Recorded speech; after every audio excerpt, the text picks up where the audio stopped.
ஆண்டவராகிய இயேசு கிறிஸ்துவின் நாமத்தினால் உங்கள் யாவருக்கும் அன்பின் வாழ்த்துக்களை நான் தெரிவித்துக் கொள்கின்றேன். சென்ற 4 மாதமும் ஆண்டவராகிய தேவனுடைய கிருபை நம்மை சூழ நின்று பாதுகாத்துக் கொண்டது. இந்த ஒரு புதிய மாதமாய் காணப்படும் மே மாதத்திலே ஆண்டவராகிய தேவனுடைய நாமத்தினால் பிரவேசிக்கும்படியான கிருபைகளை கர்த்தர் நமக்கு தந்திருக்கிறார். உண்மையாகவே இது நம்முடைய பலத்தினாலும் பராக்கிரமத்தினாலும் உருவாக்கப்பட்டதல்ல, கர்த்தருடைய சுத்த கிருபை என்பதை நாம் உண்மையான விதத்திலே புரிந்து கொள்ள வேண்டியது அவசியம். எத்தனையோ மக்கள் போன மாதத்தோடு கூட மரண நித்திரையின் ஊடாக கடந்து போன மக்கள் உண்டு. என்றாலும் கர்த்தருடைய கிருபையினாலே ஜீவனையும் சுகத்தையும் பலத்தையும் ஆண்டவராகிய தேவன் நமக்கு தந்து இந்த ஒரு புதிய மாதத்தை நமக்கு ஆண்டவராகிய தேவன் கூட்டி தந்தபடினால் கர்த்தருடைய நாமத்தை நாம் ஸ்தோத்திரிக்க வேண்டியது அவசியம். இந்த மாதத்திற்குரிய வாக்குத்தத்தமாக கர்த்தருடைய வார்த்தை சொல்லக்கூடிய அந்த காரியங்களை நான் வாசிக்கிறேன், கேளுங்கள். செப்பனியா தீர்க்கதரிசியின் புஸ்தகம் 3வது அதிகாரம் 20வது வசனம் இந்த வார்த்தையை நமக்கு சொல்கிறது. செப்பனியா 3வது அதிகாரம் 20வது வசனத்தை வாசிக்கிறேன். அது என்ன வார்த்தையை சொல்கிறது என்று பாருங்கள். அக்காலத்திலே உங்களை கூட்டிக் கொண்டு வருவேன், அக்காலத்திலே உங்களை சேர்த்து கொள்ளுவேன்.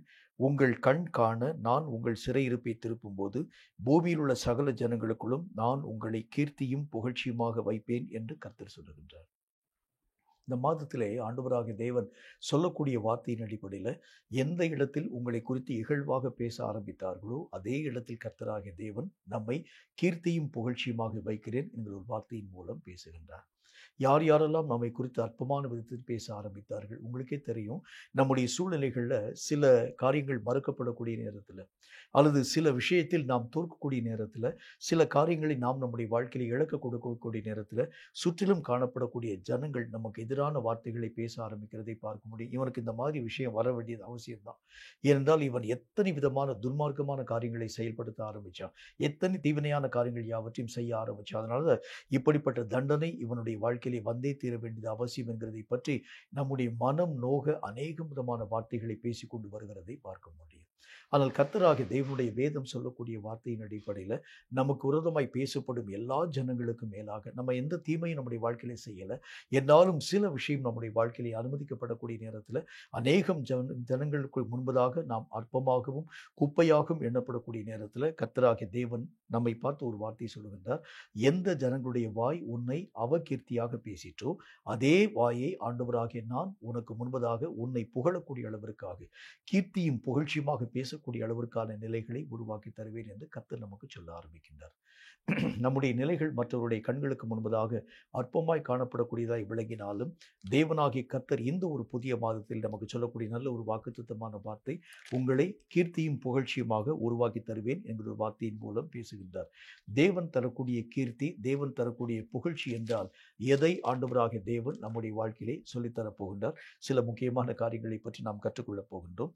யோசுவாவின் புஸ்தகத்தில் 6வது அதிகாரம் 27வது வசனம் இந்த வார்த்தையை நமக்கு சொல்லுகிறது. யோசுவாவின் புஸ்தகம் 6வது அதிகாரம் 27வது வசனம் இந்த வார்த்தை நமக்கு சொல்லுகிறது. வாசிக்கிறேன், கேளுங்கள். இவ்விதமாய் கர்த்தர் யோசுவாவோடே கூட இருந்தார், அவன் கீர்த்தி தேசமெங்கிலும் பரம்பிற்று. இந்த மாதத்திலே ஆண்டவராகிய தேவன் சொல்லுகின்றார், உங்களை நான் எப்படி கீர்த்தி நிறைந்தவர்களாய் புகழ்ச்சி நிறைந்தவர்களாய் மாற பண்ண போகின்றேன். நான் உங்களோடு கூட வருகிறதுனால் உங்கள் புகழ்ச்சியும் உங்கள் கீர்த்தியும் தேசம் எங்கிலும் பரம்ப போகிறது என்று கர்த்தர் நமக்கு சொல்லுகின்றார். இவ்வளவு நாள் வரைக்கும் ஆண்டவராகிய தேவனுடைய வல்லமை இல்லாமல் நாம் தனித்து வாழ துவங்க ஆரம்பிச்சதுனால பல ஜனங்கள் நம்மை அற்பமாய் இகழக்கூடிய ஒரு மக்களாய் விளங்க ஆரம்பித்தார்கள்.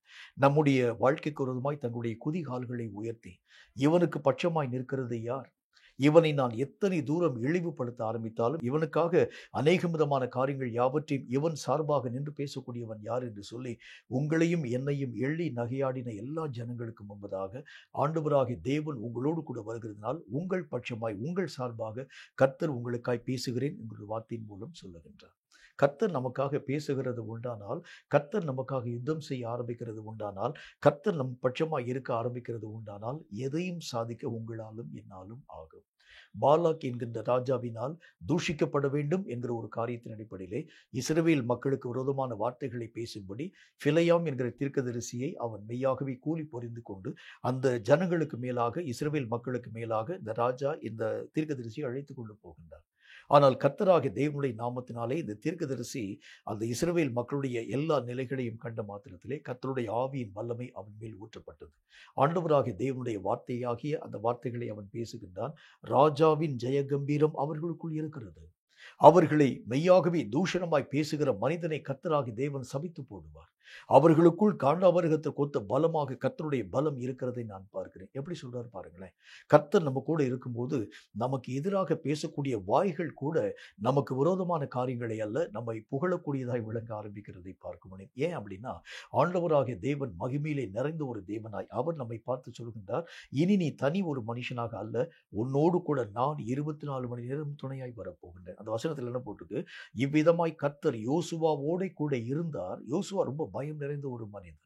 உங்களுக்கே நல்லா தெரியும், இஸ்ரவேல் தேசத்தை ஆண்டவராகிய தேவன் மோசேயினுடைய கரத்தின் மூலமாய் நடத்தி கொண்டு வந்து அத்தனை காலங்களுக்கு பிறகு இப்ப யோசுவானுடைய தலைமையிலே அந்த பொறுப்பை தரப்போகின்றார். மோசேயினுடைய காலம் முடிய போகிறது. அதற்கு பின்பு யோசுவானுடைய தலைமையில் அந்த பொறுப்பை தரக்கூடிய அந்த நேரத்தில் கர்த்தராகிய தேவன் எத்தனை முறை யோசுவாவை பார்த்து சொல்கிறார் பாருங்கள், பயப்படாதே பயப்படாதே, மோசேயோடு இருந்தது போல நான் உன் கூட இருக்க போகிறேன். அப்படின்னா பயம் நிறைந்த ஒரு வாழ்க்கை வாழக்கூடிய யோசுவாவை ஆண்டவராகிய தேவன் கீர்த்தியும் புகழ்ச்சியுமாக மாறப்படுவதற்கு காரணம் என்ன? தேவன் அவனோடு கூட இருக்க ஆரம்பித்தது தான். உங்களோடும் என்னோடும் கூட கர்த்தராகிய தேவன் இருக்கும் பொழுது உங்களுக்கு விரோதமாக எந்த அவகீர்த்தியையும் யாருடைய வாயும் பேசாது. உங்களுக்கு விரோதமாக எந்த மனிதனுடைய நாவும் ஒரு முறை கூட அசைக்கப்பட முடியாது. ஏனென்றால் தேவன் உங்களோடு கூட மகிமை நிறைந்த கர்த்தராய் கடந்து வரப்போகின்றார். சென்ற ஏப்ரல் மாதம் வரைக்கும் எத்தனை பாடுகளின் ஊடாக நம்ம கடந்து போனோம். ஆனால் இந்த புதிய மாதத்திலே கர்த்தராகிய தேவன் உங்களையும் என்னையும் பார்த்து சொல்லுகின்றார், நான் உன் கூட வரப்போகின்றேன். என்னை பார்க்கக்கூடிய ஜனங்கள் உன்னை புகழ போறாங்க. என்னுடைய மகிமையை காணக்கூடிய அந்த ஜனங்களுக்கு முன்பதாக நான் உன்னை மேன்மைப்படுத்துகிறதுனால உண்மையிலே ராஜாவாகிய தேவன் இவனோடு கூட இருக்கின்றார் என்கிற அந்த வார்த்தைகளை மறுத்து வேற எந்த விதமான வார்த்தையும் அந்த மக்களால் பேச முடியாது. அந்த அளவிற்கு நான் மகிமை நிறைந்த கர்த்தராய் நான் உன்னோடு கூட வரப்போகிறேன் என்று கர்த்தர் நமக்கு சொல்லுகின்றார். எதை குறித்து நீங்கள் கவலைப்படுகிறீர்கள்? எத்தனை விதமான நாட்களிலே நீங்களும் நானும் ஒடுக்கப்பட்ட ஒரு வாழ்க்கையின் ஊடாக கடந்து போனோம். ஆனால் அந்த புதிய மாதத்தில் ஆண்டவராகிய தேவன் சொல்லக்கூடிய வார்த்தையின் அடிப்படையில் யோசுவாவோடு கூட இருந்த துணையாய் வந்து யோசுவானுடைய பயங்கள் எல்லாவற்றிற்கும் நீங்களாக்கி அவனை எல்லா ஜனங்களும் புகழக்கூடிய அளவிற்காக யோசுவானுடைய பயம் எந்த ஒரு காரியத்தினுடைய அடிப்படையில் காணப்பட்டது தெரியுமா? மோசேக்கே ஜனங்கள் கீழ்ப்படியாமல் போகக்கூடிய நேரத்தில் என்னுடைய வார்த்தைகளுக்கு அவர்கள் எப்படி அந்த காரியங்கள் யாவற்றையும் அடங்கி நடக்கக்கூடிய ஒரு மக்களாய் விளங்குவாங்க. யோசுவானுடைய மனசுல அந்த ஒரு பயம் எப்பவுமே அந்த ஒரு பயம் அவருடைய வாழ்க்கையிலே காணப்படக்கூடியதாக விளங்கிற்று. கர்த்தரை முகமுகமாய் கண்ட தீர்க்கதரிசிக்கு அவர்கள் கீழ்ப்படியாது இருக்கிறது உண்டானால் என் வார்த்தைக்கு அவர்கள் எப்படி செவி கொடுப்பாங்க? இந்த ஒரு பயத்து நிமித்தமாகத்தான் யோசுவா மெய்யாகவே அந்த தலைமை பொறுப்பை ஏற்க பயம் அடையக்கூடிய ஒரு மனுஷனாய் விளங்க ஆரம்பிச்சார்.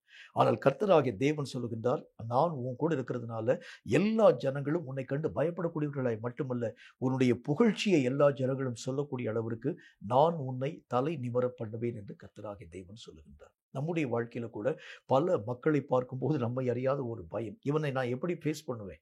இவனை நான் எப்படி சந்திக்க முடியும்? எப்போ பார்த்தாலும் வாயை திறந்தாலும் எனக்கு விரோதமான வார்த்தையை பேசுவானே, எனக்கு விரோதமான கொடிய தூஷணமான காரியங்களை பேசுவானே, இவனை நான் மெய்யாகவே சந்திக்கிறது எப்படி? ஆனால் கர்த்தராகிய தேவன் சொல்லுகின்றார், உன்னை தூஷிக்கக்கூடிய அதே வாயை உன்னை கீர்த்தியும் புகழ்ச்சியுமாக பேசக்கூடிய அளவிற்காக தேவன் மெய்யாகவே உருவாக்க போகிறார். காரணம், கர்த்தர் உன்னோடு கூட வருகிறேன் என்கிற வார்த்தையின் மூலம் பேசுகின்றார். இரண்டாவது ஒரு காரியத்தை பாருங்க.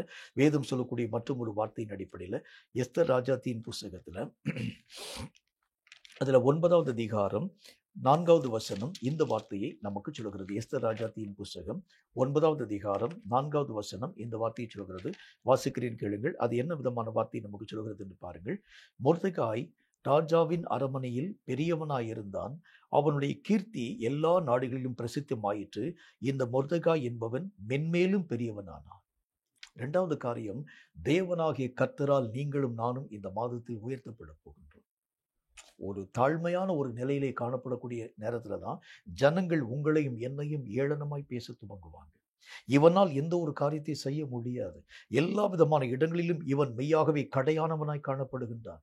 இவனுக்கு பலன் கிடையாது, இவனுக்கு சத்துவம் கிடையாது, இவனால் எந்த விதமான நிலைகளையும் மேற்கொள்ள முடியாது என்று சொல்லி அற்பமாய் பேசுகிறதற்கு காரணம் என்ன? அந்த நாட்கள்ல இந்த மொர்தெகாய் என்கின்ற மனுஷனுக்கு விரோதமாய் அநேகம் விதமான சூழ்நிலைகள் உருவாக்கப்படக்கூடிய நிலைகளை நீங்களும் நானும் கண்கூடாக கண்டிருக்கிறோம். இந்த வசனத்துல என்ன காரியத்தை நம்ம பார்க்கிறோம்? இந்த ஆமான் என்கின்ற மனிதன் அவனுக்கு விரோதமாய் நிறைய விஷயங்களை யோசிக்க ஆரம்பித்தார். இந்த ஒரு தனி ஒரு மனிதனை கொல்லுகிறதை காட்டிலும் அவனுடைய கூட்டத்தார் ஒட்டுமொத்தத்தையும் மெய்யாகவே அழிக்க வேண்டும். ஏன்னா இவர்கள் எல்லாரும் சிறைப்பிடிக்கப்பட்டு வந்திருக்கக்கூடிய மக்கள். இவர்கள் நமக்கு விரோதமாக இப்படிப்பட்ட காரியங்களை செய்கிறது எப்படின்னா, அதாவது என்னுடைய ஆண்டவனாகிய ராஜாவுக்கு முன்பதாக அவ்வளவு அவ்வளவு அவ்வளவு ஒரு ஒரு ஒரு ஒரு பெரிய ஒரு நிலைகளிலே காணப்படக்கூடிய என்னை அவன் மதிக்கக்கூடிய ஒரு மனுஷனாய் காணப்படாமல் எனக்கு முன்பதாக அவன் தைரியமாய் இருக்கக்கூடியவனாய் காணப்படுகின்றான். இவன் ஒருத்தர் மாத்திரம் நான் அழிக்கிறது உண்டானால் என்னுடைய புகழ்ச்சி மெய்யாகவே தாழ்ந்த நிலையில் இருக்கிறதை பார்க்க முடியும். இவன் கூட இருக்கக்கூடிய கூட்டத்திலே காணப்படும் எல்லா ஜனங்களையும் ஒட்டுமொத்தமாய் அழிக்க ஆரம்பித்தால்தான் என்னுடைய புகழ்ச்சியை எல்லா ஜனங்களும் புரிந்து கொள்வாங்க. ராஜாவினுடைய கண்களில் நான் எவ்வளவு மேன்மைப்படுத்தப்பட்டவன் என்பதை அறிந்து கொள்வார் என்பதற்காக ராஜாவினுடைய கரத்திலிருந்து எல்லா விதமான அதிகாரங்கள் யாவற்றையும் பெற்றுக்கொண்டு ஆமான் என்கிற மனிதன் இந்த மொர்தெகாய் என்கிற மனுஷனுக்கு விரோதமான காரியங்களை செய்ய ஆரம்பிச்சான். ஆனால் நடந்த காரியத்தை பார்க்கிறோம். இப்ப ஆமான் என்கிற மனிதன் செத்து போனான். மொர்தெகாய் என்கிற மனிதனுடைய பெயர், அந்த கீர்த்தி தேசமெங்கிலும் பரம்ப துவங்கிற்று. கர்த்தருடைய வசனத்தில் என்ன ஒரு வார்த்தையை பார்க்கிறோம், அவன் மென்மேலும் மென்மேலும் ஆண்டவராகிய தேவனுக்குள் பெரியவனாய் மாற்றப்பட துவங்க ஆரம்பித்தான். உங்களுக்கு எதிராக காணப்படக்கூடிய எல்லா ஆயுதங்களையும் கர்த்தராகிய தேவன் நிர்மூலமாக்குகிறது மட்டுமல்ல, உங்களை ஆண்டவராகிய தேவன் சிறந்திருக்க பண்ணி மென்மேலும் மென்மேலும் உயர்த்தக்கூடிய நிலைகளின் ஊடாக உங்களை அழைத்து கொண்டு போகிறதை பார்க்க முடியும். ஒரு சின்ன ஒரு உயர்வை தரக்கூடியவர் கர்த்தராகிய தேவன் அல்ல. எனக்கு தெரிந்த ஒரு நல்ல ஒரு நண்பர் அடிக்கடியாய் ஒரு வார்த்தையை சொல்வார், கர்த்தராகிய தேவன் உயர்த்தும் போது நம்ம நினைக்கிற மாதிரி ஒரு சாதாரண ஒரு உயர்வை ஆண்டவராகிய தேவன் தரமாட்டார். இதுக்கு ஒரு எக்ஸாம்பிள் சொல்லுவார். ஆண்டவராகிய தேவனுடைய நாமத்தினால் ஆடுகளை மேய்க்கக்கூடிய மனுஷனாய் காணப்பட்டவனாய் இருந்தான் தாவீது. கர்த்தராகிய தேவன் அவனை உயர்த்த சித்தம் கொண்டு ஆடுகளை மேய்க்கக்கூடிய அவனுக்கு நல்ல ஒரு ப்ரமோஷனை தந்து மாடுகளை மேய்க்கக்கூடிய பொறுப்பை தந்து விட்டார். அப்படிப்பட்ட ஒரு உயர்வல்ல, ஆடுகளை மேய்க்கக்கூடியவனை ஆண்டவராகிய தேவன் அரசனாக உருவாக்குகிறார் என்கிற ஒரு மேன்மை தருவார். அப்படிதான் ஆண்டவராகிய தேவன் உங்களையும் என்னையும் உயர்த்த போகிறார். ஒரு சின்ன ஒரு உயர்வை அல்ல. ஆடு மேய்க்கக்கூடிய உன் கையில் இனி நான் மாட்டை அதாவது மேய்க்கக்கூடிய பொறுப்பு தர எந்த ஒரு அனுபவம் அல்ல.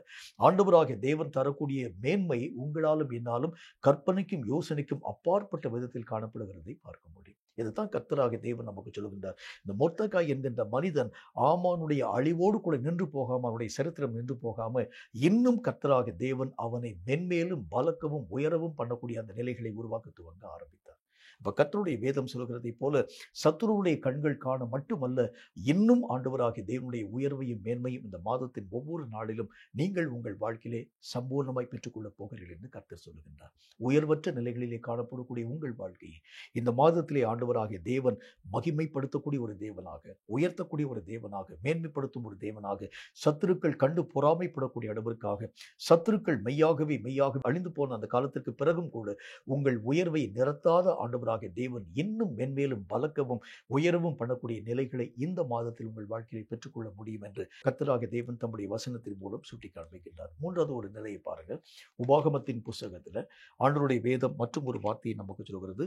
அதில் 26வது அதிகாரம் 18, 19 ஆகிய வசனங்கள் இந்த வார்த்தையை நமக்கு சொல்கிறது. உபாகமம் 26வது அதிகாரம் 18, 19 ஆகிய வசனங்கள் இந்த வார்த்தையை சொல்கிறது. வாசிக்கிறேன், கேளுங்கள். கர்த்தரும் உனக்கு வாக்கு கொடுத்து உனக்கு சொல்லி இருக்கிறபடி நீ என்னுடைய கட்டளைகளை எல்லாம் கை கொண்டால் எனக்கு சொந்த ஜனமாய் இருப்பாய் என்றும், 19வது வசனம், நான் உண்டு பண்ணின எல்லா ஜாதிகளை பார்க்கிலும் புகழ்ச்சியிலும் கீர்த்தியிலும் மகிமையிலும் உன்னை சிறந்திருக்கும்படி செய்வேன் என்றும், நான் சொன்னபடியே நீ உன் தேவனாகிய கர்த்தரான எனக்கு பரிசுத்த ஜனமாய் இருப்பாய் என்றும் அவர் இன்று உனக்கு சொல்லுகிறார் என்றார். கர்த்தருடைய வேத புஸ்தகத்தில் ஆண்டவராகிய தேவன் மூன்றாவது நிலைகளை சொல்லுகின்றார். என் வாக்கை நீ உன்னுடைய வாழ்க்கையில ஏற்றுக்கொள்ள ஆரம்பிக்கிறது உண்டானால் எல்லா ஜனங்களுக்கு முன்பதாக நீ புகழ்ச்சியும் கீர்த்தியுமாய் உருவாக்கப்படுகிறது மட்டுமல்ல, ஆண்டவராகிய தேவனால் வேறு பிரிக்கப்பட்ட பரிசுத்த ஜனமாய் கர்த்தராகிய தேவனால் நீ நினைவு கூறப்படுவாய். கர்த்தருக்கு பக்கத்தில் போய் நிற்கிறது எவ்வளவு பெரிய மேன்மை பாருங்களேன். தேவன் நம்மை பார்த்து சொல்லக்கூடிய நேரத்தில் இவன் என்னுடைய பிள்ளை, என்னுடைய குமாரன் இப்படி சொல்லி அறிமுகப்படுத்தக்கூடிய அந்த நேரம், அது எவ்வளவு பெரிய ஒரு பரவசமான ஒரு நேரம்னு பாருங்க. ஒரு உலகத்தில் காணப்படக்கூடிய உயர்ந்த அந்தஸ்திலே காணப்படக்கூடிய மனிதர்கள் நம்மை மற்றவர்களுக்கு முன்பதாக அறிமுகப்படுத்தக்கூடிய நேரமே நமக்கு மெய்யான ஒரு பரவசத்தை தரக்கூடியதாக இருக்கிறது உண்டானால், வானத்தையும் பூமியும் உருவாக்கக்கூடிய கர்த்தர் நம்மை பார்த்து சொல்லுகின்றார், இவன் என்னுடைய பரிசுத்த ஜனம், நான் இவன் எனக்காக தெரிந்து வைத்திருக்கிறேன். இந்த மாதிரி அறிமுகப்படுத்தக்கூடிய அனுபவம் நம்முடைய வாழ்க்கையிலே வருகிறது. எத்தனை மேன்மையான ஒரு அனுபவம். உலகத்தில் காணப்படக்கூடிய எல்லா ஜீவராசியும் உலகத்தில் காணப்படக்கூடிய எல்லா மனிதனுடைய ஆவியும் நிற்கக்கூடிய அந்த நேரத்தில் உலகத்திலே காணப்படக்கூடிய செல்வாக்கு நிறைந்த மனிதன், பரிசுத்தம் நிறைந்த ஒரு தேவனுடைய மனிதன், ஆண்டவராகிய தேவனுக்குள் தீர்க்கதரிசியாய் உருவாக்கப்பட்டிருக்கக்கூடிய மனிதன், கர்த்தருடைய பணிகளை செய்து அநேக விதமான பரிசுத்தவான்கள் நிற்கக்கூடிய நேரத்தில் தேவன் உங்களை தம்முடைய பக்கமாக கொண்டு போய் நிறுத்தி, இவன் என்னால் உருவாக்கப்பட்ட என்னுடைய பரிசுத்த ஜனம் என்று சொன்னால் அதை போல ஒரு மகிழ்ச்சி இந்த உலகத்திலே உங்களாலும் என்னாலும் எங்கே பார்க்க முடியும்? ஆண்டவராகிய தேவனுக்கு செல்ல பிள்ளையாக நீங்களும் நானும் இந்த மாதத்தில் உருவாக்கப்பட போகின்றோம். எல்லா ஜனங்களுக்கு முன்பதாக கர்த்தராகிய தேவன் உங்களை மேன்மைப்படுத்துகிறது மட்டுமல்ல, உங்களை அவருடைய சொந்த ஜனமாக தேர்ந்தெடுத்துக் கொள்கிறேன் என்று சொல்லுகின்றார். அவருடைய சொந்தம் என்று சொன்னால் உங்களுக்கு நன்றாகவே தெரியும், மற்ற ஜனங்களுக்கு நாம் செய்கிறதை காட்டிலும் நம்முடைய சொந்த ஜனங்களுக்கு அதிகமாய் செய்ய ஆரம்பிக்கிறதை பார்க்க முடியும். இப்போ மற்ற மக்களுக்கெல்லாம் நம்முடைய ஐக்கியத்தில் நம்முடைய சபையில் வரக்கூடிய மக்கள் என்று வைத்துக் கொள்ளுங்களேன், ஏதாகிலும் ஒரு இடத்தை நோக்கி நம்ம கடந்து போகிறது உண்டானால் ஆளுக்கு ஒரு விஷயத்தை நம்ம வாங்கி கொடுத்து அவங்களுக்கு அநேக விதமான அதாவது அந்த கிஃப்ட் யாவற்றையும் கொடுக்கறது வழக்கம். ஆனால் நம்முடைய சொந்தக்காரர்களுக்கு அந்த கிஃப்டோடு கூட நம்ம நிறுத்துகிறது இல்லை. இன்னும் அநேகம் காரியங்களை அவர்கள் அறியாது இருக்கக்கூடிய நிறைய விஷயத்தை நம்ம வாங்கி கொண்டு போய் கொடுக்கறது வழக்கம். இதே மாதிரி தான் தேவனுடைய சொந்த பிள்ளை என்று சொன்னால் அவனுக்கு நிகராக இந்த உலகத்தில் எதையும் உங்களாலும் என்னாலும் பேசவே முடியாது. எல்லா விஷயத்தையும் ஆண்டவராகிய தேவன் தம்முடைய பிள்ளைக்காகவே வைக்கக்கூடிய ஒரு தேவனாய், அவருக்கு உண்டானவைகள் எல்லாம் அவனுக்குரியவைகளும் கூட. ஆண்டவராகிய தேவன் அவனை பார்த்து என்ன சொல்கின்றார்? இவன் என்னால் மெய்யாகவே உருவாக்கப்பட்ட என்னுடைய சந்ததியாய் காணப்படக்கூடிய பரிசுத்த ஜனம். இவனை நான் எனக்காக எப்படி சொல்றாரு பாருங்களேன். அது எவ்வளவு பெரிய ஒரு மேன்மையான ஒரு அனுபவம். கர்த்தர் என்னை பற்றி இப்படிப்பட்ட ஒரு சாட்சியை சொல்கிறது இந்த உலகத்திலே காணப்படும் எல்லா மனுஷனுக்கு முன்பதாக எத்தனை மேன்மையான ஒரு காரியமாக நினைவு கூறப்பட ஆரம்பிக்கும். கேட்கும் கர்த்தருடைய பிள்ளையே, போன மாதம் வரைக்கும் எத்தனை தூரத்திலே உபத்திரவத்தின் ஊடாக, வேதனையின் ஊடாக, கஷ்டத்தின் ஊடாக நீங்களும் நானும் கடந்து போனோமோ, ஆனால் இந்த மாதத்தில் ஆண்டவராகிய தேவன் பல உயர்வுகளிலும் பல மேன்மைகளிலும் அவருடைய சொந்த பிள்ளை என்கிற ஒரு அனுபவத்தையும் உங்கள் வாழ்க்கையிலே தரக்கூடிய அந்த நிலைகளை உங்களாலும் என்னாலும் பார்க்க முடியும். அதுக்கு நம்ம செய்ய வேண்டிய காரியம் என்ன? கர்த்தருடைய வசனங்களை நாம் கைக்கொள்ள ஆரம்பித்தாலே இந்த உரிமை உங்கள் வாழ்க்கையிலே வரக்கூடியதாய் விளங்க ஆரம்பிக்கும் என்கிறதை பற்றி கர்த்தர் தம்முடைய வசனத்தின் மூலம் பேச துவங்க ஆரம்பிக்கிறார். இன்னொரு காரியத்தை பாருங்க. 1 ராஜாக்களின் புஸ்தகத்துல 4வது அதிகாரம் அதில் 29 முதல் 31 வரை இருக்கக்கூடிய வசனங்கள் இந்த வார்த்தையை நமக்கு சொல்கிறது. 1 ராஜாக்களின் புஸ்தகம் 4வது அதிகாரம் 29 முதல் 31 வரை இருக்கக்கூடிய வசனங்களை வாசிக்கிறேன், கேளுங்கள். தேவன் சாலமோனுக்கு மிகுதியான ஞானத்தையும் புத்தியும் கடற்கரை மணலத்தனையான மனோவிருத்தியையும் கொடுத்தார். எப்படி சொல்றார் பாருங்க. அதாவது மிகுதியான ஞானத்தை, புத்தியை, கடற்கரை மணலத்தனையான மனோவிருத்தியையும் கர்த்தராகிய தேவன் கொடுத்தார். அதில் 30வது வசனம், சகல கிழக்கத்தி புத்திரரிலும் ஞானத்திலும் எகிப்தியரின் சகல ஞானத்தை பார்க்கிலும் சாலமோனின் ஞானம் சிறந்ததாய் இருந்தது. 31வது வசனம், அவன் எஸ்ராகியனாகிய ஏத்தானிலும் ஏமான், கல்கோல், தர்தா என்னும் மாகோலின் குமாரரிலும் மற்ற எல்லா மனுஷரிலும் ஞானவானாய் இருந்தான். சுற்றிலும் இருந்த சகல ஜாதிகளிலும் அவன் கீர்த்தி பிரபலமாய் இருந்தது. ஆண்டவராகிய தேவன் என்ன வார்த்தையை சொல்லுகின்றார்? அந்த வசனத்தில் போது, கிழக்கத்தி புத்திரருடைய ஞானத்திலும் எகிப்தியரின் சகல ஞானத்தை பார்க்கலும் சாலமோனின் ஞானம் சிறந்ததாய் காணப்பட்டது. எல்லா ஜனங்களும் சாலமோனை பார்க்கக்கூடிய நேரத்தில் அவர்கள் ஆச்சரியப்பட்டாங்க. இந்த ஞானம், இந்த புத்தியை அவன் வழிபடக்கூடிய தேவனாகிய கர்த்தர் அவனுக்கு தந்திருந்தார். ஆண்டவராகிய தேவனுடைய நாமத்தினால இவ்வளவு நாள் வரைக்கும் உங்களை புத்தி கூர்மை அற்றவர்கள் என்கிறதற்காக நிறைய ஜனங்கள் பழித்து பேச ஆரம்பிச்சிருப்பாங்க. இவனுக்கு ஒரு விஷயத்தை சிந்திக்க தெரியாது, யோசிக்க தெரியாது, எதிர்காலத்தை பற்றியதான நிலைகள் அவன் அறியாதது படினால நிறைய விஷயங்களில் அவன் தோற்கக்கூடிய ஒரு மனுஷனாக விளங்க ஆரம்பிச்சிருக்காள். நிறைய ஜனங்கள் உங்கள் ஞான குறைவுகளை நிமித்தம் உங்களையும் என்னையும் பழித்து பேசக்கூடிய நிலைகளை பார்க்க முடியும். சில பேர் புத்திசாலித்தனமான காரியங்களை செய்ய ஆரம்பிக்கிறதுனால அவர்கள் தங்களுக்கு உண்டான எல்லா நிலைகளையும் விருத்தியாக்கிக் கொண்டே வரக்கூடிய அந்த நிலைகளில் நம்முடைய நிலைகள் மட்டும் குன்றி போகக்கூடிய நிலைகளை பார்க்கக்கூடிய ஜனங்கள் சொல்லுவாங்க, இவனுக்கு பிழைக்கவே தெரியல, இவன் தன்னுடைய வாழ்க்கையிலே வருமானத்தை பெருக்க அறியாது இருக்கக்கூடிய ஒரு மனுஷனாக இருக்கிறார். நாங்களாம் பாருங்களேன், உழைக்கக்கூடிய இந்த காலத்திலே உழைத்து இப்பொழுது நாங்கள் உட்கார்ந்து சம்பிரமமான ஒரு வாழ்க்கை வாழ்றோம். ஆனால் அவன் இந்த மனுஷன் அந்த நாள்ல இருந்து இந்த நாள் வரைக்கும் பாருங்க, எந்த விதமான சேகரமும் இல்லாமல் தன்னுடைய வாழ்க்கையிலே பலவீனமாய் குறைவாய் மற்ற மக்களுடைய கரங்களை நம்பி வாழக்கூடியவனாய் விளங்காரு. நிறைய பேர் நம்மளை பார்த்து சொல்லக்கூடிய வார்த்தைகளை நம்ம அறிஞ்சிருக்க முடியும். சில பேர் சொல்லுவாங்க, இவனுக்கு ஞானமே கிடையாது, புத்தியே கிடையாது, எந்த விஷயத்தை எடுத்தாலும் அவன் தோற்று போகக்கூடிய ஒரு மனிதனாகவே விளங்க ஆரம்பிக்கிறான். ஆனால் கர்த்தராகிய தேவனுடைய நாமத்தினால் சாலமோனுக்கு ஆண்டவராகிய தேவன் ஞானத்தை தந்தார். அந்த ஞானம் எப்படிப்பட்டது? எகிப்திய ஜனங்கள் எல்லாம் அந்த ஞானத்தை பார்த்து ஆச்சரியப்பட்டாங்க. கர்த்தருடைய வசனத்தில் பார்க்கிறோம், எல்லா விதமான கிழக்கத்திய புத்திரர்கள் யாவரும் சாலமோனுடைய ஞானத்தை பார்த்து ஆச்சரியப்பட்டாங்க. அதில் 31வது வசனத்தில் என்ன போட்டுருக்கு? எஸ்ராகியனாகிய ஏத்தானிலும் ஏமான், கல்கோல், தர்தா என்னும் மாகோலின் குமாரரிலும் மற்ற எல்லா மனுஷரிலும் ஞானமானாய். இவங்கெல்லாம் அந்த காலத்தில் ரொம்ப ஞானம் நிறைந்தவர்களாக இருந்தாங்க. ஆனால் சாலமோனுடைய ஞானம் இவர்களின் ஞானத்தை காட்டிலும் எத்தனையோ மடங்கு அதிகமாய் காணப்படக்கூடியதாக இல்லை. அவன் ஒரு வார்த்தை பேசினாலே பல அர்த்தங்களான காரியங்களை உள்ளடக்கின வார்த்தைகளை பேசக்கூடிய அளவிற்கு திறமை பெற்றவனாய் கர்த்தராகிய தேவன் அவனை உருவாக்கினார். எந்த இடத்தில் ஞானத்து நிமித்தமாக நீங்கள் தரை மட்டும் தாழ்த்தப்பட ஆரம்பிச்சுங்க, உங்களை பார்த்து பைத்தியக்காரன் சொல்லி நிறைய பேர் பேசியிருப்பாங்க, புத்தியற்ற ஒரு மனுஷன்னு பேசியிருப்பாங்க, இவனுடைய வாழ்க்கை இந்த உலகத்திலே வாழக்கூடிய தகுதியை இழந்திருக்கக்கூடிய ஒரு மனுஷனாய் இருக்கிறான்னு பேசியிருப்பாங்க, இவனெல்லாம் இந்த உலகத்திலே வாழ்வதற்கு லாயக்கற்ற ஒரு மனுஷனாய் இருக்கிறார், இப்படிலாம் பேசியிருப்பாங்க. ஆனால் கர்த்தராகிய தேவன் இன்றைக்கு உங்களையும் என்னையும் பார்த்து ஒரு வார்த்தை சொல்லுகின்றார். உன்னை நான் ஞானத்திலே சிறந்திருக்கப்படுகிறது மட்டுமல்ல, உன்னை கீர்த்தியும் புகழ்ச்சியும் நிறைந்தவனாக உருவாக்குவேன். அந்த எகிப்திலே காணப்படக்கூடிய ஜனங்களெல்லாம் உங்களுடைய ஞானத்தை பார்த்து வியக்க ஆரம்பிப்பாங்க. அங்கே காணப்படக்கூடிய கிழக்கத்திய புத்திரர்கள் எல்லா விதமான மக்களும் உங்களுடைய ஞானத்தை கண்டு புகழ ஆரம்பிப்பாங்க. மட்டுமல்லாம அந்த நாட்களிலே வசிக்கக்கூடிய ஞானவான்களாய் காணப்படக்கூடிய ஏத்தானிலும் ஏமான், கல்கோல், தர்தா என்னும் மாகோலின் குமாரரிலும் மற்ற எல்லா மனுஷரை காட்டிலும் உன்னை நான் ஞானத்திலே சிறந்திருக்க பண்ணுவேன் என்று கர்த்தராகிய தேவன் சொன்னார். நீங்க ஒரு வார்த்தை பேசினாலே அந்த வார்த்தையை கேட்க லட்சக்கணக்கான மக்கள் அந்த வார்த்தைக்காக காத்திருப்பாங்க.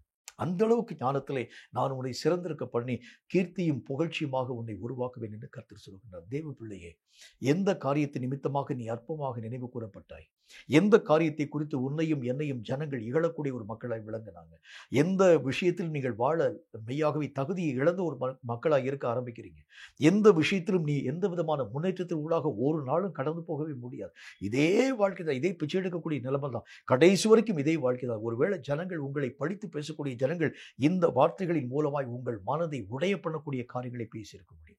ஆனால் கர்த்தர் இந்த புதிய மாசத்துல உங்களை பார்த்து ஒரு வார்த்தை சொல்லுகின்றார். எல்லா ஜனங்களும் கண்டு ஆச்சரியப்படக்கூடிய அளவிற்கு எகிப்திலே காணப்படக்கூடிய ஞானவான்களும் கிழக்கத்திய புத்திரர்களில் காணப்படக்கூடிய ஞானவான்களும் கீழே சொல்லப்பட்டிருக்கக்கூடிய எல்லா ஞானவான்களை காட்டிலும் சிறந்த ஞானத்தை நான் உன்னுடைய வாழ்க்கையிலே தந்து அவர்களே உன்னை குறித்து ஆச்சரியப்படக்கூடிய அளவிற்காக உன்னுடைய கீர்த்தியை நான் தேசம் எங்கிலும் பரம்பச் செய்வேன் என்று கர்த்தராகிய தேவன் சொல்லுகின்றார். எதை பற்றியும் கவலை கொள்ளாமல் தேவனாகிய கர்த்தருடைய உயர்வுக்காக இந்த மாதத்திலே நீங்கள் காத்திருங்கள். தேவனாகிய கர்த்தர் உங்கள் நிலைகளை உயர பண்ண ஆரம்பிக்கிறதுனாலே எல்லா ஜனங்களும் உங்களுடைய உயர்வை கண்டு ஆச்சரியம் கொண்டு உண்மையாகவே இவனுக்குள் கர்த்தர் இருக்கின்றார், இவனை நாங்கள் மெய்யாகவே நெருக்க ஆரம்பித்தோம் என்றாலும் கூட இவன் ஆராதிக்கும் தேவனாகிய கர்த்தர் இவனோடு கூட இருந்து இவனை சகல விஷயத்திலும் கீர்த்தியும் புகழ்ச்சியுமாக உயர்த்திருக்கிறதை எங்கள் கண்களினால் காண்கிறோம் என்று சொல்லி அவர்கள் உங்களை குறித்து ஆச்சரியப்படக்கூடிய அளவிற்கான உயர்வையும் மேன்மையும் இந்த மாதத்தில் கர்த்தராகிய தேவன் தருவேன் என்கிற வாக்கின் மூலம் நம்மோடு கூட பேசுகின்றார். இன்னொரு காரியத்தை பாருங்க. 1 நாளாகம புஸ்தகத்துல 14வது அதிகாரம் 16, 17 ஆகிய வசனங்கள் இந்த வார்த்தையை நமக்கு சொல்கிறது. 1 நாளாகமும் 14வது அதிகாரம் 16, 17 ஆகிய வசனங்கள் இந்த வார்த்தையை சொல்கிறது. வாசிக்கிறேன் கேளுங்க. தேவன் தனக்கு கற்பித்தபடியே தாவீது செய்த போது பெலிஸ்தியரின் இராணுவத்தை கிபியோன் துவக்கி காசேர் மட்டும் முறியடித்தார்கள். 17வது வசனம். அப்படியே தாவீதின் கீர்த்தி சகல தேசங்களிலும் பிரசித்தமாகி அவனுக்கு பயப்படுகிற பயத்தை கர்த்தர் சகல ஜாதிகளின் மேலும் வரப்பண்ணினார். கர்த்தராகிய தேவன் தரக்கூடிய கீர்த்தியை பாருங்களேன்.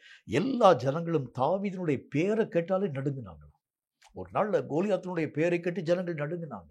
அந்த இஸ்ரவேல் மக்களே கோலியாத்தினுடைய பெயரை கேட்டு நடுக்கம் கொள்ள ஆரம்பிச்சாங்க. ஆனா இன்னைக்கு அந்த சூழ்நிலைகளை கர்த்தராகிய தேவன் தலைகளாய் மாற பண்ணி தாவீதினுடைய பெயரை கேட்கும் பொழுதே எல்லா ஜனங்களும் நடுங்கக்கூடிய அளவிற்கான சூழ்நிலைகளை கர்த்தராகிய தேவன் அந்த தேசம் எங்கிலும் உருவாக்க ஆரம்பித்தார். அவருடைய கீர்த்தியை எல்லா இடங்களிலும் ஜனங்கள் மெய்யாகவே பேசக்கூடிய அளவிற்காக, பாடக்கூடிய அளவிற்காக அவருடைய கீர்த்தியை ஆண்டவராகிய தேவன் உயர்த்த துவங்க ஆரம்பிக்கிறதை பார்க்க முடியும். அதுக்கு என்ன காரணம் பாருங்க. தேவனாகிய கர்த்தர் தனக்கு சொன்ன அந்த வார்த்தைகளின்படியே தாவீது அப்படியே செய்ய ஆரம்பிச்சதுனால அவனை எல்லா காரியங்களிலும் ஆண்டவராகிய தேவன் உயர்த்தும் ஒரு தேவனாய் விளங்க ஆரம்பித்தார். நம்முடைய வாழ்க்கையில கூட பல இடங்கள்ல நம்மை பற்றிதான பயம் தேசத்துல காணப்படுகிறது இல்லை. நம்மை பார்க்கக்கூடிய நேரத்திலேயே நம்மை கீழ்த்தரமாய் நினைக்கக்கூடிய மக்கள் உங்களையும் என்னையும் கண்டு எப்படி மெய்யாகவே பயத்தின் ஊடாக கடந்து போக முடியும்? மோசே என்கிற மனிதன் சாதாரணமான ஒரு மனிதனாய் காணப்பட ஆரம்பித்தான். அவனுடைய நிலைகளை பார்க்கக்கூடிய ஜனங்கள் எல்லா விதமான மக்களும் ரொம்ப பரியாசம் பண்ண ஆரம்பிச்சாங்க. திக்குவாயும் மந்தனாவுமாய் காணப்படக்கூடிய அவனை பார்க்கக்கூடிய எகிப்திலே காணப்படக்கூடிய பார்வோன் இவனா இஸ்ரவேல் மக்களை ரட்சிப்பான் என்கிற வார்த்தையின் மூலம் பேச துவங்க ஆரம்பித்தார். இவனை கொண்டா கர்த்தர் பெரிய காரியத்தை செய்ய போகிறார். ஆனால் வசனத்துல தொடர்ந்து நீங்கள் வாசித்துக் கொண்டு வரக்கூடிய நேரத்தில் மாதத்தில் எகிப்திலே காணப்படக்கூடிய ஒரு நாவும் மோசேக்கு விரோதமாய் தன்னுடைய வாயை திறந்து தன்னுடைய நாவை ஒருவனும் அசைக்கவே இல்லை என்று சொல்லி கர்த்தருடைய வசனத்தில் பார்க்க முடியும். மோசேயை பற்றியதான பயம் எகிப்தியருக்குள்ளாக மெய்யாகவே காணப்பட ஆரம்பித்ததினாலே ஒருவனுடைய நாவும் மோசேக்கு விரோதமாய் எழும்பவே இல்லை என்கிற ஒரு வார்த்தையை பார்க்க முடியும். அப்படி என்றால் தேவன் ஒரு மனிதனை உயர்த்த ஆரம்பிக்கிறது உண்டானால் அது சாதாரணமான ஒரு உயர்வாக அல்ல, மகா பெரிய உயர்வாக எல்லா ஜனங்களும் உங்களை குறித்து அச்சம் கொள்ளக்கூடிய அளவிற்காக. இப்போ உங்களை பார்த்து எவ்வளோ பரியாசம் பண்ணுறாங்க பாருங்களேன். ஆனால் இதே இடத்துல தேவனாகிய கர்த்தர் உங்களை உயர்த்த ஆரம்பிக்கும் பொழுது உங்களை பார்க்கும் ஜனங்கள் உங்களை கண்டு நடுங்க ஆரம்பிக்கிறதை பார்ப்பீங்க. உங்களை பார்க்கக்கூடிய ஜனங்கள் உண்மையாகவே உங்களை குறித்து அச்சம் கொள்ளக்கூடிய ஒரு மக்களை விளங்க ஆரம்பிக்கிறத பார்ப்பீங்க. இவனுக்கு விரோதமாகவே இப்படிப்பட்ட வார்த்தையை பேச முடியும், இவனுக்கு எதிராகவே இப்படிப்பட்ட ஒரு காரியத்தின் ஊடாக கடந்து போக முடியும் என்று சொல்லி உங்களை பார்க்கும் பொழுதே தங்களுடைய வாயை மூடிக்கொண்டு அவர்கள் மெய்யாகவே கடந்து போக ஆரம்பிக்கிறத பார்க்க முடியும். இன்னைக்கு நம்மளுக்கு முன்னால் நிறைய விஷயங்களை பேச ஆரம்பிக்கிறாங்க, கேவலமாக பேசுகிறாங்க. நம்முடைய செவிகள் கேட்கக்கூடிய அளவிற்காக நிறைய வார்த்தைகளை பேச ஆரம்பிக்கிறாங்க. நம்முடைய மனம் உடையக்கூடிய அளவிற்கான நிறைய சூழ்நிலைகளை சொல்ல ஆரம்பிக்கிறாங்க. சில காரியங்கள் நம்முடைய வாழ்க்கையில நம்ம செய்யாத விஷயங்களை இட்டுக்கட்டி பேசி நமக்கு நம்முடைய மனதை உடைய பண்ணக்கூடிய எத்தனை விதமான வார்த்தைகளை நீங்களும் நானும் கேட்டிருக்கிறோம். எவ்வளவு நாள் வரைக்கும் நம்முடைய அந்தரங்கமான நிலையில் நாம் இந்த வார்த்தைகளை நிமித்தம் புலம்பி எழ ஆரம்பிச்சோம். ஆனால் இன்றைக்கு கர்த்தராகிய தேவன் சொல்லுகின்றார், உன்னை குறித்ததான பயம் தேசம் எங்கிலும் வரக்கூடிய அளவிற்காக உன்னை நான் கீர்த்தியும் புகழ்ச்சியும் நிறைந்த ஒரு மனிதனாய் உருவாக்குவேன். எவ்வளவு பெரிய ஒரு தேவனாகிய கர்த்தர் பாருங்கள். உங்களை எல்லா ஜனங்களும் பார்க்கும் பொழுதே அச்சம் கொள்ள ஆரம்பிப்பாங்க. உங்களை பற்றி அவர்கள் பேசும்போதே பயத்தோடு கூட வார்த்தைகளை பேச ஆரம்பிப்பாங்க. இவனுக்கு விரோதமாக இவ்வளவு நாள் வரைக்கும் நான் பேசினேன், இவன் கூட கர்த்தர் இருக்கிறார் என்பதை இன்றைக்கு நாங்கள் கண்டோம். இனி நீங்கள் வரக்கூடிய நேரத்தில் உங்களுக்கு முன்பதாக அவர்கள் உட்காரக்கூட முடியாமல் உங்களுக்கு முன்பதாக எழுந்து நின்று உங்களுக்கு மரியாதை செய்யக்கூடிய நிலைகளை உங்களாலும் என்னாலும் பார்க்க முடியும். அந்த நாளில் ஜனங்கள், இஸ்ரவேல் ஜனங்கள், எல்லா விதமான மக்களும், எகிப்திலே காணப்படக்கூடிய மக்கள் மோசேயை ரொம்ப பரியாசம் பண்ணினாங்க. தேவனுடைய வார்த்தைகளை சொன்ன மோசேயை பரியாசம் பண்ணினாங்க. ஆனால் ஆண்டவராகிய தேவனுடைய நாமத்தினால் மோசே பயன்படுத்தப்பட்டு ஆண்டவராகிய தேவனுடைய சமூகத்திலே போய் மெய்யாகவே காத்திருந்து அந்த மலையிலே இருந்து கீழே இறங்கி வருகின்றான். வசனத்தில் என்ன போட்டு பாருங்க, அவரவர்கள் தங்கள் கூடார வாசலிலே மோசே வரக்கூடிய அந்த காரியத்தின் நிமித்தமாய் எழுந்து நிற்க ஆரம்பிச்சான். அதுதான் கர்த்தராகிய தேவன் உங்களையும் என்னையும் கீர்த்தியும் புகழ்ச்சியுமாய் வைக்கக்கூடிய ஒரு அனுபவம். மோசையை பார்க்கும்போது பயந்தாங்க. ஒரு காலத்தில் மோசையை அந்த ஜனங்கள் எள்ளி நகையாடி பேச ஆரம்பிச்சாங்க.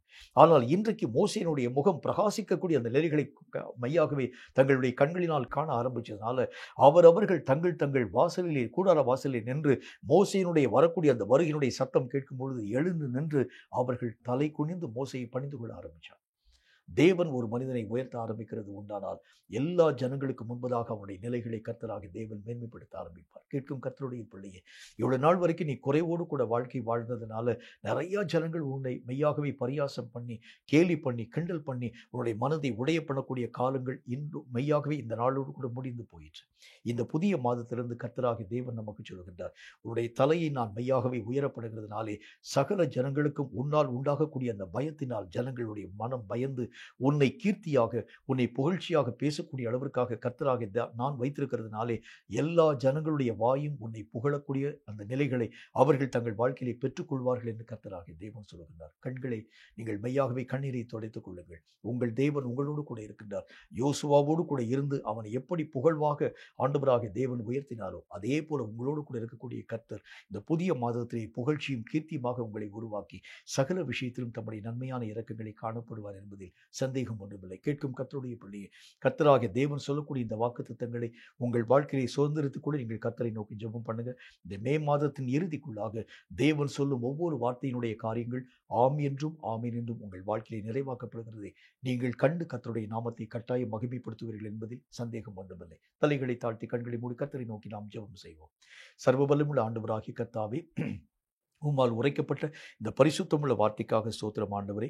கர்த்தரீர் எங்களோடு கூட இருக்கிறதுனால் நாங்கள் கீர்த்தியும் புகழ்ச்சியுமாக உருவாக்கப்படுவோம் என்கிறதை பற்றியும், தேவனாகிய கர்த்தர் எங்களை மென்மேலும் உயர்த்துகிறதுனால் நாங்கள் கர்த்தாவை கீர்த்தியும் புகழ்ச்சியுமாக உயர்த்தப்படுவோம் என்றும், தேவனுடைய வாக்குக்கு நாங்கள் செவி கொடுக்க ஆரம்பிக்கிறதுனால் எங்களை ஆண்டவராகிய தேவன் உயர்த்தி உம்முடைய பரிசுத்த ஜலமாக உருவாக்குவீர் என்பதை பற்றியும், தேவன் தரக்கூடிய ஞானத்தினால் நாங்கள் நிரப்பப்பட ஆரம்பிக்கிறதுனாலே கீர்த்தியும் புகழ்ச்சியுமாக எல்லா ஞானவான்களை காட்டிலும் உயர்ந்த ஒரு நிலைகளின் ஊடாக வழியாக கடந்து போக முடியும் என்றும், கடைசியாக கர்த்தராகிய தேவனுக்கு கீழ்ப்படியக்கூடிய ஒரு மக்களின் அந்த அந்த சூழ்நிலைகளின் நிமித்தமாக கீர்த்தியும் புகழ்ச்சியுமாக உருவாக்கப்பட முடியும் என்கிறதை நாங்கள் இந்த நாளிலே கற்றுக்கொள்ளும்படியான சூழ்நிலைகளை கர்த்தராகிய தேவனின் தந்தீர் கர்த்தாவே.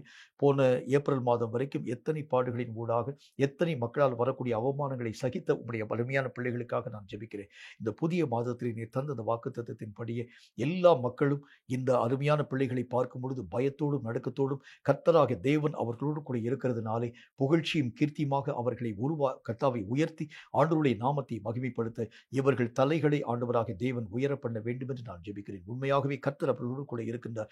நாங்கள் அவர்களுக்கு விரோதமான வார்த்தைகளை பேசினோம் என்று சொல்லி எதிராளிகள் யாவரும், சத்துருக்கள் யாவரும் இவர்களை பார்க்கும் போதே நடுங்கக்கூடிய அளவிற்கான சூழ்நிலைகளை இந்த மாதத்தில் கர்த்தர் உருவாக்கி தரப்போகின்றேன். இனி வரக்கூடிய காலங்களிலே நீர் அவர்களோடு கூட இருந்து செய்கின்ற காரியம் மகா மேன்மையுள்ளதாய் விளங்கப் போவதற்காய் நன்றி. இந்த வார்த்தைகள் எல்லாம் இவர்களுடைய வாழ்க்கையிலே ஆம் என்றும் ஆமென் என்றும் நிறைவாக்கப்பட உம்முடைய நாமத்தினால் நான் ஜெபிக்கிறேன். இந்த வசனங்களை தங்களுடைய வாழ்க்கையிலே கர்த்தாவை சுதந்திரமாக்கிக் கொள்ளும்படிக்காக அனுதினமும் ஊக்கமாய் ஜெபித்து இவைகளை தங்கள் வாழ்க்கையிலே பெற்றுக்கொண்டு அநேக மக்களுக்கு முன்பதாக கீர்த்தியும் புகழ்ச்சியுமாக இவருடைய வாழ்க்கையுடைய நிலைகள் காணப்பட கிருபை தந்து ஆசீர்வதிக்க வேண்டும் என்று இயேசு கிறிஸ்துவின் நாமத்தினால் வேண்டிக் கொள்கிறோம் எங்கள் பரிசுத்தமுள்ள நல்ல பிதாவே. ஆமென், ஆமென். இந்த வார்த்தைகளை கேட்ட உங்கள் ஒவ்வொருவரையும் கர்த்தர் அளவில்லாமல் ஆசீர்வதிப்பாராக. தேவனாகிய கர்த்தரால் உரைக்கப்பட்ட இந்த வாக்குத்தத்தங்களை விசுவாசியுங்கள். இவைகளை சுதந்திரித்துக் கொள்ள கர்த்தராக தேவனை நோக்கி நீங்கள் ஜெபிக்க ஆரம்பிக்கிறது உண்டானால் எல்லா ஜனங்களுக்கு முன்பதாக தேவன் உங்களை கீர்த்தியும் புகழ்ச்சியுமாக உயர்த்தி கொண்டு வருகிறதை நீங்கள் மெய்யாகவே கண்டு கர்த்தருடைய நாமத்தை மகிமைப்படுத்துவீர்கள். கர்த்தராக தேவன் உங்களை அளவில்லாமல் ஆசீர்வதிப்பாராக. ஆமென்.